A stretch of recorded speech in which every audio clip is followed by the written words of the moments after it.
खबर दिन भर की शुरुआत करते हैं। गृह मंत्रालय ने लॉकडाउन बढ़ाने के लिए आदेश जारी कर दिए हैं। देश के जिलों की रेट प्रोफाइलिंग के आधार पर इस अवधि में विभिन्न गतिविधियों को करने के लिए मिनिस्ट्री ऑफ होम अफेयर ने नए दिशा निर्देश भी जारी किए हैं। ग्रीन और ऑरेंज जोन दिशा निर्देशों ने ग्रीन और ऑरेंज जोन में पड़ने वाले मरीजों में काफी आराम।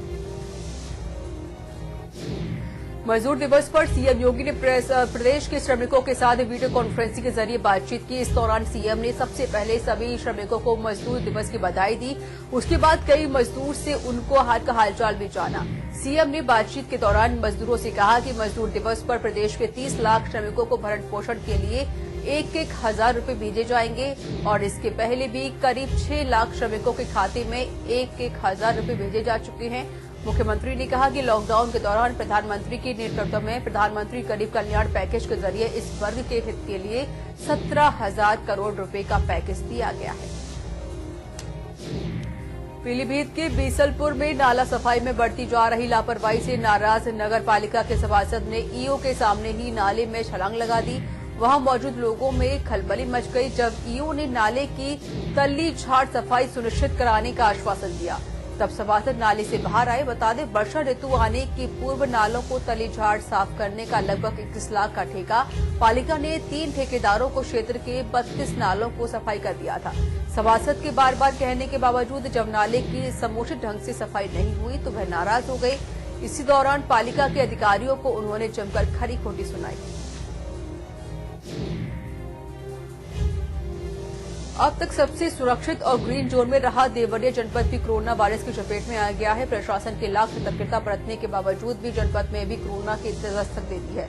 आपको बता दें, देवरिया जनपद के रामपुर कारखाना क्षेत्र के विष्णुपुर थाना इलाके में गांव के रहने वाले शख्स में कोरोना पॉजिटिव होने की रिपोर्ट गांव से सहम गई है और पूरे गांव को प्रशासन ने सील कर दिया है। जिलाधिकारी अमित किशोर ने पुष्टि करते हुए बताया कि कुछ दिन पूर्व हनीफ मुंबई से देवरिया 3 लोग के साथ एम्बुलेंस से आया था और जब वह ग्राम पहुंचा तो ग्राम प्रधान द्वारा उसे क्वारंटाइन सेंटर में रखा गया, जहां से उसे तत्काल जांच के लिए सैंपल भेजे गए। हनीफ मंसूरी के संपर्क में रहे सभी लोगों को ट्रेस किया जा रहा है। यूपी के कौशाम्बी में कोविड-19 के मानक पर खरे न उतरने पर स्वास्थ्य महकमे में जिले के प्राइवेट अस्पतालों को महामारी के दौरे पर बंद करने का फरमान जारी किया गया था। सीएमओ कार्यालय कैंपस में सोशल डिस्टेंसिंग का पालन न करते हुए 100 से अधिक प्राइवेट अस्पताल के चिकित्सकों के साथ बैठक की थी। अस्पताल बंद होने पर चिकित्सक भारी संख्या में पहुंच गए। कुछ देर बाद सीएमओ डॉक्टर पीएन चतुर्वेदी पहुंच गए। उन्होंने चिकित्सकों से पीपीई किट प्रत्येक 4 घंटे में अस्पताल को सैनिटाइजर करने आदि मानक को पूरा करने का निर्देश दिया। मामले को संज्ञान में लेते हुए डीएम मनीष कुमार वर्मा ने कहा कि जिले के 72 अस्पतालों को प्रशिक्षण देने की बात कही है। हालांकि प्राइवेट अस्पताल के एक चिकित्सक ने बताया कि सीएमओ ने प्राइवेट अस्पताल के चिकित्सक को कोविड-19 के प्रशिक्षण के बाद खोलने का निर्देश दिया है। लॉकडाउन को लेकर पुलिस प्रशासन जहां सतर्क है, संत कबीर नगर के दुधारा थाना क्षेत्र के पिपरा गोविंदपुर में चोरी छिपे गांव में कुछ लोग ग्राम समाज के पोखरों से मछली मार रहे हैं, जिसकी शिकायत ग्राम प्रधान अब्दुल हलीम ने पुलिस को दी। जिसके बाद पुलिस ने मछली चोरों को पकड़कर थाने पर बिठाने के बाद छोड़ दिया। जिसके बाद पुलिस के कार्यप्रणाली पर सवाल उठने लगे हैं। ग्राम प्रधान ने मुख्यमंत्री को ट्वीट करते हुए स्थिति से अवगत कराया और पुलिस अधीक्षक को प्रार्थना पत्र देकर कार्रवाई की मांग की है। यूपी के बलरामपुर में लॉकडाउन को सख्ती से लागू करने के लिए 2 थाने की पुलिस ने जिला मुख्यालय के बाजारों में रूट मार्च किया। बता दें, पुलिस को लगातार सूचना मिल रही थी कि रमजान का माह आते ही सड़कों पर भीड़ दिखाई दे रही है। लोग बेवजह सड़क पर बाहर घूम रहे हैं और गैर जरूरी दुकानों को भी खोला जा रहा है, जिस पर सीओ सिटी राधा रमन सिंह के नेतृत्व में कोतवाली नगर में कुल निकलकर मुख्य बाजारों सहित गली और मोहल्ले में पुलिस बल के साथ निकलकर लोगों को घरों के अंदर रहने की सख्त चेतावनी दी गई। इस दौरान पुलिस ने जिले भर में 12 लोगों को गिरफ्तार किया है और साथ ही 110 वाहनों का चालान कर 4 वाहनों को सीज कर दिया। राजनगरी में चिकित्सा सेवाओं की दिन प्रतिदिन बिगड़ती हालात और उसकी वजह से हो रही मौतों से आगरावासी बेहद परेशान है, जिसे लेकर अधिवक्ता शिवम वर्मा व अंकुर गोगिया ने उच्च न्यायालय में 5 पेज की याचिका दायर की है। कोरोना मरीज के अलावा अन्य मरीजों को इलाज न मिल पाने को लेकर इलाहाबाद उच्च न्यायालय में आगरा में बीते दिनों हुई मौतों का आधार बन गया है। अधिवक्ता ने याचिका में महापौर नवीन जैन के पत्र का भी जिक्र किया है, जो उन्होंने मुख्यमंत्री योगी आदित्यनाथ को आगरा के बिगड़ते हालातों पर लिखा था। हरदोई में कोतवाली क्षेत्र की नवीन गल्ला मंडी में प्रशासन ने जहां एक तरफ किसानों को सुविधा देने के लिए गल्ला मंडी खोल दी है, तो वहीं मंडी में शाम 6 बजने के बाद कोई भी सरकारी तोल नहीं होती है। बता दें, सुबह से शाम तक 6 बजे तक की सरकार तोल की बात कही गई है, लेकिन मंडी में किसान के अलावा व्यापारी की दुकान पर गेहूं की रात के अंधेरे में सरकारी तोल की जा रही थी। तभी अचानक प्रशासन ने छापा मारकर 356 सरकारी कट्टी और भारी मात्रा में खुला गेहूं बरामद कर लिया। उत्तर प्रदेश के लखनऊ में समय हड़कंप मच गया जब एक तेंदुआ आबादी वाले इलाके में घुस आया। बीते 3 महीने से सुशांत गोल्फ सिटी इलाके में घूम रहा है तेंदुआ। गुरुवार रात पुराना नूरपुर बेहटा गांव में किसान पथ पर पड़े पाइप में देखा गया। जानकारी होते ही ग्रामीण जुट गए। पाइप एक तरफ से बंद था और दूसरी तरफ से ग्रामीणों ने प्लाई व बोरी की मदद से बंद कर दिया। जानकारी होते ही पुलिस को वन विभाग की टीम ने मौके पर पहुंच गई और तेंदुए को सुरक्षित पकड़ने का प्रयास शुरू कर दिया गया। पुराना नूरपुर बेहटा गांव निवासी मुकेश गुरुवार देर शाम किसान पथ के पास कुछ काम से गए थे। खेत में तेंदुआ घूमता देख गांव के प्रदीप, सुभाष, अनिल व अन्य को बताया। लोगों के जुटने पर तेंदुआ सड़क के नीचे डाले गए पाइप में घुस गया। पाइप के एक सिरे पर जाली लगी थी। लाठी डंडों से लैस ग्रामीणों के शोर मचाने पर तेंदुआ पाइप के अंदर ही रहा। इस बीच प्लाई और बोरियों से दूसरा सिरा भी बंद कर दिया गया। लगभग 10 घंटे के लगातार ऑपरेशन के बाद तेंदुए को बाहर निकाला गया। प्रतिबंध के बावजूद लॉकडाउन के दौरान अमेठी में शराब बेच रहा युवक पुलिस के हत्थे चढ़ गया। वहीं पुलिस ने युवक के पास से 126 शीशी देशी शराब बरामद कर ली है। बता दें, थाना क्षेत्र के टीकर माफी चौकी के तिवारीपुर गांव का है पूरा मामला।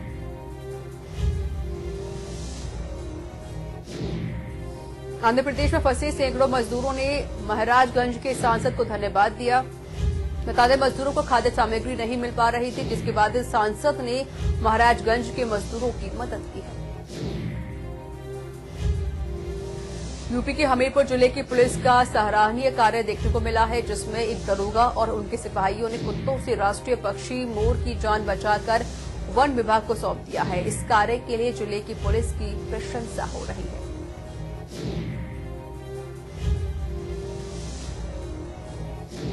कोरोना संकट के बीच समाज सेवी गरीबों की मदद के लिए आगे आ रही हैं। कानपुर में समाजवादी पार्टी के पूर्व नगर अध्यक्ष महताज आलम ने अपनी बेटी के साथ गरीबों को राशन बांटा। इस दौरान सोशल डिस्टेंसिंग का पूरा ख्याल रखा गया और बारी बारी से लोगों को राशन का थैला देकर उन्हें हर संभव मदद देने का भरोसा दिलाया गया। पिथौरागढ़ में लॉकडाउन के चलते जहां पहले से ही किसानों की कमर टूटी है, वहीं बाहर का मौसम भी किसानों की कमर तोड़ने का काम कर रहा है। बेमौसमी बरसात और ओलावृष्टि ने रबी की फसलों के साथ ही बागवानी को भी चौपट कर दिया है। पहाड़ों में बारिश रुकने का नाम नहीं ले रही है। बारिश और ओलावृष्टि ने अब तक हजारों हेक्टेयर खेती चौपट कर डाली है। गौरतलब है कि लॉकडाउन के चलते इस बार किसान समय पर अपनी फसल नहीं काट पाई हैं और साथ ही फसल कटाई के लिए मजदूर भी नहीं मिल पा रहे हैं। वहीं पिथौरागढ़ कृषि अधिकारी का कहना है कि किसानों को हुए नुकसान का आकलन किया जा रहा है। आकलन करने के बाद रिपोर्ट तैयार कर शासन को भेजी जाएगी। सितारगंज को नगर पालिका राजस्व एवं पुलिस प्रशासन के साथ मिलकर शहर में बिना मास्क बेवजह घूमने वाले, तंबाकू बेचने वाले, कूड़ा करकट करने वाले लोगों के चालान काटे गए और 2600 रुपए का राजस्व वसूला गया। उन्होंने कहा कि शहर में मास्क लगाकर बाहर निकलें, तंबाकू का सेवन न करें और न ही दुकानों में कूड़ा कचरा इकट्ठा करें। अगर रोड पर किसी ने भी कूड़ा फेंका तो उसके खिलाफ कानूनी कार्रवाई की जाएगी और चालान भी किए जाएंगे। उधम सिंह नगर में बाजपुर के युवक में कोरोना पॉजिटिव पाए जाने के बाद रुद्रपुर में 2 कोरोना पॉजिटिव मरीज मिले हैं। इनमें से एक युवक राजस्थान से पैदल दिल्ली पहुंचा था, जिसके बाद युवक दिल्ली से महाराष्ट्र के ट्रक द्वारा रामपुर पहुंचा और रामपुर से रुद्रपुर बॉर्डर तक पैदल पहुंचा था। युवक को पुलिस की टीम ने बॉर्डर पर ही पकड़ लिया था, जबकि दूसरा युवक एक कैंटर द्वारा दिल्ली से रुद्रपुर पहुंचा था और रुद्रपुर के सिडकुल चौक पर पुलिस ने युवक को पकड़ लिया। पुलिस ने पकड़े गए दोनों युवकों को रुद्रपुर के जवाहरलाल नेहरू अस्पताल में क्वारंटीन कराया गया है, जहां से डॉक्टरों की टीम द्वारा सैंपल लेकर हल्द्वानी के सुशीला तिवारी मेडिकल कॉलेज भेजा गया था। दोनों युवकों की रिपोर्ट पॉजिटिव आई है। दोनों कोरोना पॉजिटिव युवक अल्मोड़ा के सोमेश्वर के रहने वाले बताए जा रहे हैं। कांग्रेस प्रदेश मुख्यालय देहरादून में प्रदेश अध्यक्ष प्रीतम सिंह ने प्रेस वार्ता की, जिसमें उन्होंने उत्तराखंड के बाहर फंसे लोगों के विषय में राज्य जमकर हमला बोला। प्रदेश अध्यक्ष प्रीतम सिंह का कहना है कि बुधवार को कांग्रेस का 7 सदस्यीय प्रतिनिधिमंडल मुख्यमंत्री त्रिवेंद्र सिंह रावत से मिलने गया था, लेकिन सीएम त्रिवेंद्र सिंह रावत ने मुलाकात नहीं की, जिस पर उन्होंने नाराजगी व्यक्त करते हुए कहा कि राज्य सरकार की ओर से बाहर फंसे लोगों को वापस लाने के लिए कोई प्रयास नहीं किया जा रहा है। कांग्रेस की ओर से एक ऐप तैयार किया गया था, जिसमें से करीब 21,000 लोगों ने बाहर फंसे होने की जानकारी दी। इसी मिली सूची को लेकर मुख्य सचिव को सौंपकर सभी को राज्य वापस लाने जाने की मांग की है। कोरोना वायरस से बचाव के लिए कई संस्थाएं लोगों की मदद के लिए काम कर रही हैं, लेकिन केंद्रीय मंत्री रमेश पोखरियाल निशंक की बेटी और स्पर्श गंगा की राष्ट्रीय संयोजिका आरुषि निशंक ने बॉर्डर पर तैनात सैनिकों की सुरक्षा की चिंता करते हुए खादी के कपड़े से खुद मास्क बनाए हैं। स्पर्श गंगा देश और दुनिया में साल 2008 से काम कर रही है। पूरी दुनिया में 5.5 लाख से ज्यादा लोग इस संस्था से जुड़े हुए हैं। स्पर्श गंगा की विभिन्न टीमों ने इस फेस मास्क को खादी के कपड़ों से खुद घर पर बनाया है। इन्हें धोकर दोबारा प्रयोग में भी लाया जा सकता है। आरुषि निशंक ने कहा कि रक्षाबंधन पर प्रत्येक बहन अपने भाई की कलाई पर रक्षा का धागा बांधती है और भाई सदैव बहन की रक्षा करने का प्रण लेता है। हमारे भाई तो जी जान से अपना प्रण निभा रहे हैं, तो फिर हम बहनों का भी धर्म है कि हम उस कलाई को सुरक्षित करें और सदैव हमारी रक्षा के लिए तत्पर तैयार रहती हैं। इसलिए हमारी टीम ने 10,000 mask armed force clinic Delhi को भेजे हैं। सेना के जो डॉक्टर एवं सैनिक हमारी सुरक्षा के लिए लगातार खड़े हैं, ये मास्क उन्हें उपलब्ध कराए जाएंगे। बागेश्वर जिलाधिकारी रंजना राजगुरू ने शासन से प्राप्त दिशा निर्देशों के अनुरूप लॉकडाउन अवधि में जनपद के अंतर्गत खनन क्षेत्रांतर्गत सोप स्टोन खनन कार्य की अनुमति कतिपय शर्तों और प्रतिबंधों के अधीन कर दी गई थी। जिलाधिकारी द्वारा इस संबंध में जनपद के अंतर्गत संचालित सोप स्टोन माइनों को कोरोना वायरस से संक्रमण के दृष्टिगत दी गई सशर्त अनुमति का अनुपालन सुनिश्चित कराने के लिए संबंधित उप जिलाधिकारियों और उप निदेशक खनन को औचक निरीक्षण करने के निर्देश दिए गए हैं। इसी क्रम में संबंधित तहसीलों द्वारा अपने अपने क्षेत्रांतर्गत संचालित हो रही माइंस का औचक निरीक्षण किया गया, जिनमें से माइंस प्रतिनिधियों को सोशल डिस्टेंसिंग के अनुरूप कार्य कराने और बिना मास्क के श्रमिकों से कार्य न कराए जाने के साथ साथ श्रमिकों का साप्ताहिक स्वास्थ्य परीक्षण कराए जाने के कड़े निर्देश दिए गए।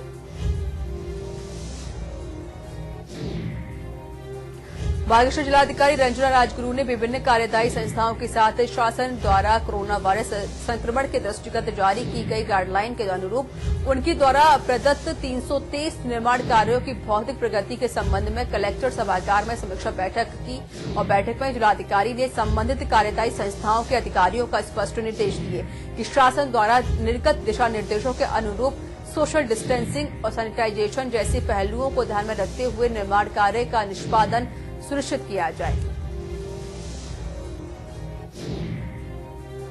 देहरादून महानिदेशक अशोक कुमार ने बताया कि कोरोना महामारी के दौरान पुलिसकर्मियों द्वारा रात दिन एवं कड़ी मेहनत से अपनी ड्यूटी का निर्वहन किया जा रहा है, जिससे ऐसे पुलिसकर्मियों के उत्साहवर्धन के लिए उन्हें सम्मानित किया जाने का निर्णय लिया गया है, जिसके अंतर्गत समस्त जनपद प्रभारियों को कोरोना ड्यूटी में नियुक्त एक पुलिसकर्मी तथा उल्लेखनीय कार्य करने वाले जनता के एक व्यक्ति को कोरोना वॉरियर्स के रूप में प्रतिदिन सम्मानित किए जाने को निर्देश दिए गए हैं। साथ ही इस दौरान उत्कृष्ट कार्य करने वाले पुलिसकर्मियों की सूची भी मांगी गई है, जिन्हें 15 अगस्त 2020 के अवसर पर सम्मानित किए जाने पर विचार किया जाएगा। राज्य मंत्री रेखा आर्य का सोशल मीडिया अकाउंट हैक कर दिया गया है। मंत्री की इस संबंध में एसएसपी देहरादून अरुण मोहन जोशी को पत्र के माध्यम से शिकायत दर्ज कराई गई है और साथ ही दोषियों के खिलाफ सख्त कार्रवाई की भी मांग की गई है। पत्र में राज्य मंत्री रेखा आर्य ने लिखा कि मेरे नाम से फेसबुक से आपत्तिजनक मैसेज भी भेजे गए हैं और इसके साथ ही मंत्री ने बताया कि उनके इंस्टाग्राम अकाउंट को भी पूर्व में हैक किया गया था। इसके साथ ही अज्ञात व्यक्ति द्वारा फेसबुक में फर्जी फेसबुक अकाउंट भी बनाया गया है। वहीं मंत्री ने बताया कि कुछ दिनों पहले उनके इंस्टाग्राम को भी हैक किया गया, जिसकी सूचना 10 जनवरी को साइबर क्राइम देहरादून में दर्ज कराई गई थी, जिसमें अभी तक कार्रवाई अपेक्षित है। फिलहाल पुलिस इस मामले की जांच पड़ताल कर रही है। लॉकडाउन की मार झेल रहे किसानों पर बरसात और ओलावृष्टि के चलते अब दोहरी मार पड़ी है। बीते 2 दिनों में हुई बरसात और ओलावृष्टि के चलते राजधानी देहरादून के किसानों को भारी नुकसान पहुंचा है। गेहूं के साथ साथ खेतों में प्याज, आम और लीची की फसलों को काफी नुकसान हुआ है। किसानों का कहना है कि पहले से लॉकडाउन की मार झेल रहे किसानों को बरसात और ओलावृष्टि ने बर्बाद कर दिया है। उधर जंगली जानवर भी फसलों को बर्बाद कर रहे हैं। किसानों ने सरकार से मांग की है कि सरकार फसलों के नुकसान का अलग से बजट पास करे और इसका आकलन कर उनको जल्द से जल्द उचित मुआवजा दिया जाए।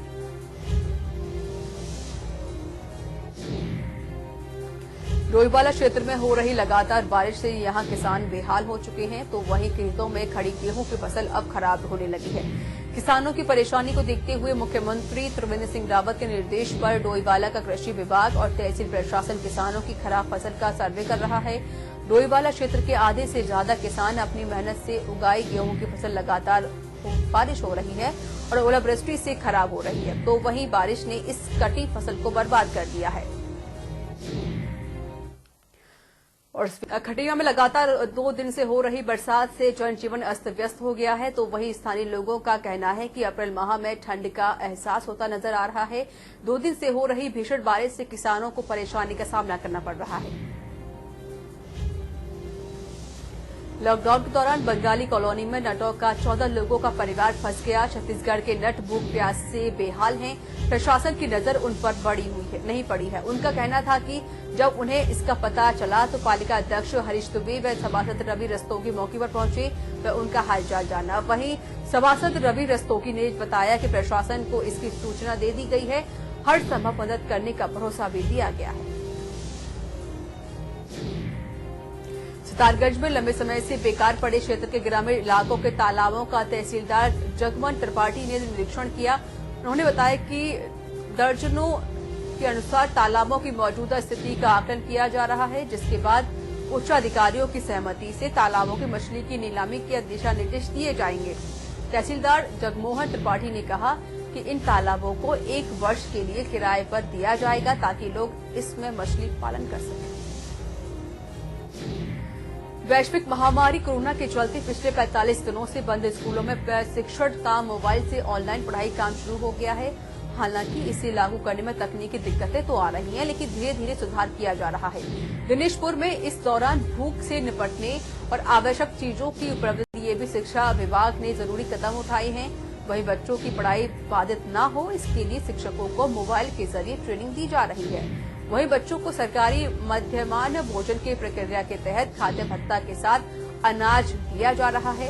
इस दौरान विभाग के आदेश पर भोजन की जगह बच्चों को 37 दिन का चावल और राहत भरी सामग्री दी जा रही है। वहीं जीजीआईसी हरिदास के प्रधानाचार्य सुमनलता गंगवार ने बताया कि विभाग द्वारा आदेश का पालन किया जा रहा है। लॉकडाउन के बाद से पिथौरागढ़ में फंसे 1400 से अधिक नेपाली नागरिकों की स्वदेश वापसी हो गई है। जिले के चारों राहत शिविरों से नेपाली नागरिकों को नेपाल भेज दिया गया है। जिले में नेपाल के बेतड़ी, बंजाग और धारचूला जिले के नागरिक फंसे हुए थे। ये सभी नेपाली नागरिक धारचूला, झूलाघाट, जोल जीसवी के रास्ते नेपाल में प्रवेश कर गए हैं। लंबे समय तक इंतजार के बाद हुई मुल्क वापसी से नेपाली नागरिकों के चेहरे पर रौनक लौट आई है। मुल्क वापसी के वक्त नेपाली नागरिकों और नेपाली प्रशासन ने भारत सरकार का आभार जताया है।